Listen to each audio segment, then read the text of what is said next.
Bai, amargarrena, kostatu zait, baina, bueno, eskenean lortuta eta oso pozik. Zuretzat triatloi berezia da? Bai, dueri gabe, ez. Ja, urte asko da matxat hemen parte hartzen, oso gustokoa dut eta, bueno, dagoen giroa ere ikusgarria da beti eta bai, oso gustora lehiatzen ez hemen beti. Usain Bolten ondoan, usain du ere zaitu egingo.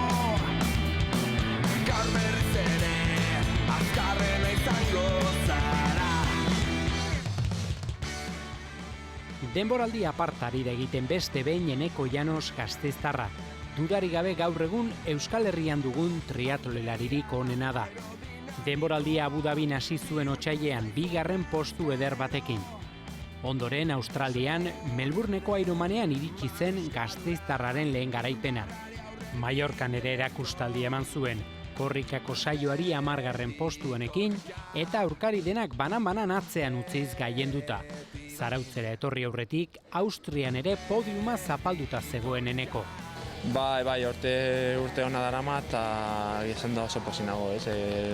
Maitzekin, sentsazioekin eta, bueno, urtea horrela jarraitzen dudan eta hori emaitza honak lortzen ditudan. Korrikan hain esela oso ondo lehiatzen eta entrenatzen ere bai.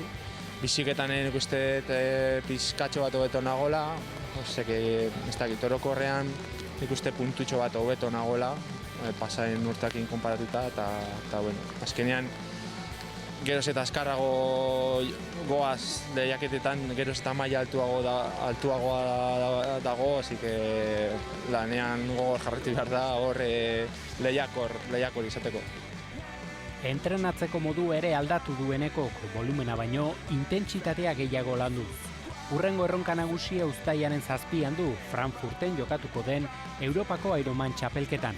Eta ondoren, nola ez, Hawaii. Horten bai, Hawaii. Bueno, a ver, azkenengo 2 urtea oso txarrak izan dira, ezin izan dute amaitu froga eta espero behintzat aurten, bueno, behintzat froga nire errendimenduakin eta frogakin pozik geratzea. Podiuma, irabaztea... oso saia. Ja, poiuna oso garesti dago, ez dakit, behintzat hori gustora geratzea egiten dudan lanakin.